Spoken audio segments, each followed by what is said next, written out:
কালি কি হৈছিল ইয়াত? আমাৰ যোৱা 1 মে'ত আমাৰ সত্ৰৰ এলেংগিৰ উত্তৰায়ণ প্ৰাকৃতিক সত্ৰৰ আমাৰ কোনোবা দুষ্ট চক্ৰই দিনৰ 12টা বজাৰ পৰা 2টা বজালৈকে আমাৰ সত্ৰৰ হৰতাল 7যোৰ আছিলে। সেই 7যোৰ আমাৰ নাইকিয়া হ'ল।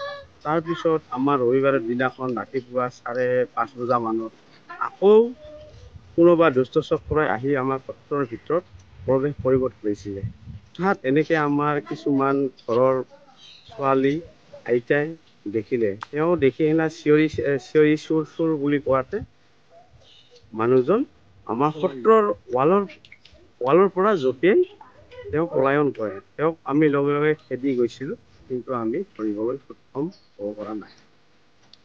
দেওবাৰে একো নিব পৰা নাই। দেওবাৰে একো নিব পৰা নাই। এই সত্ৰখনৰ মাটি কিমান আছে?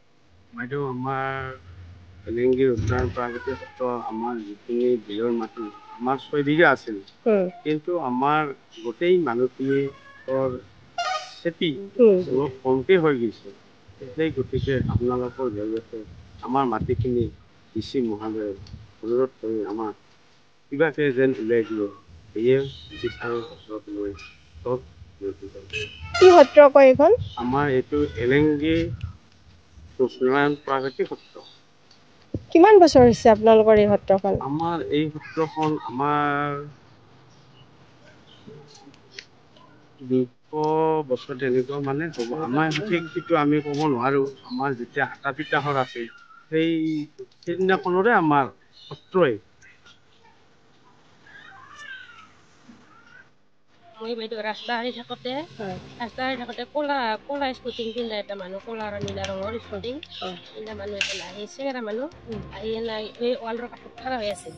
মই ৰাস্তা সাৰি আছোঁ, ৰাস্তাৰ মানুহজন ক'ত লৈ গ'ল। এবাৰ মই পটককৈ এনেকৈ চাই দিছোঁ, চাইতে তাত দেখা পালোঁ কি যে তাতে থিয় হৈ আছে ৱালৰ কাষত। কিবা মোক দেখা পাই তাই ৰাস্তাৰ ইপিনে গ'ল, ইপিনে গৈ সেনা তাতে বহি থাকিল। কিবা মই ঘৰত সোমাই সেনা কৰিছোঁ, কিবা তাই ৱাল পাৰ হৈ না মানে মন্দিৰ তাতে সোমাইছোঁ। তাৰপিছত কিবা বস্তু নিছে নি? নাই নিয়া? বস্তু নিয়া নাই। মই পিছে পিছে আহিছোঁ।